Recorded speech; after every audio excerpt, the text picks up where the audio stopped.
It's easy at an election time to make fun of politicians, but we should remember that this really costs them. Take George Osborne. Now that he'll no longer have his job as an MP, his earnings have gone down from well over £2 million to slightly under £2 million. In at number 3 this week, it's me at 9:30 on Tuesday morning. As I sat there thinking to myself, bit of a quiet week this one, I wonder what on earth I'm going to write about. In at number 2 this week, it's the leader of the Liberal Democrats, Tim Farron. Now, heading into this election campaign, he is the shining white hope of pro-European liberalism.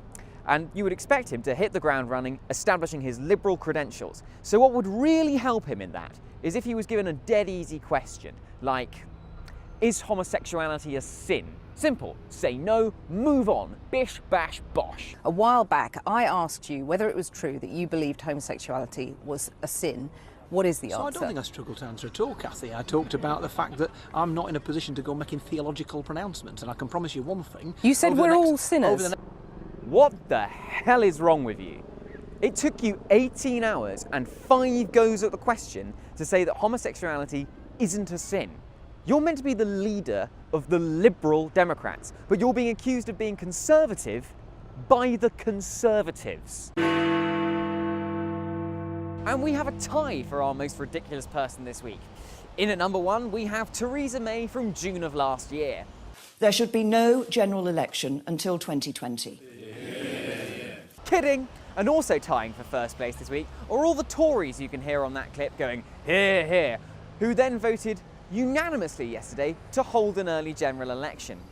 Also tying for first place this week, it's Theresa May from September of last year. We're not going to see an election before 2020. I'm not going to be calling a snap election. She's such a prankster. And also tying is her spokesman from last month, who said that an early election isn't going to happen, and then reiterated a few days later by saying, there is not going to be one. You see, utterly consistent, the Conservatives. So what happened? Could it be that Theresa May was just really pissed off by this front cover of The Economist back in January? Could it be that her husband Philip leant over to her during the recent Easter holidays and said, "The trouble with you, darling, is you're not the impulsive free spirit that I fell in love with anymore"?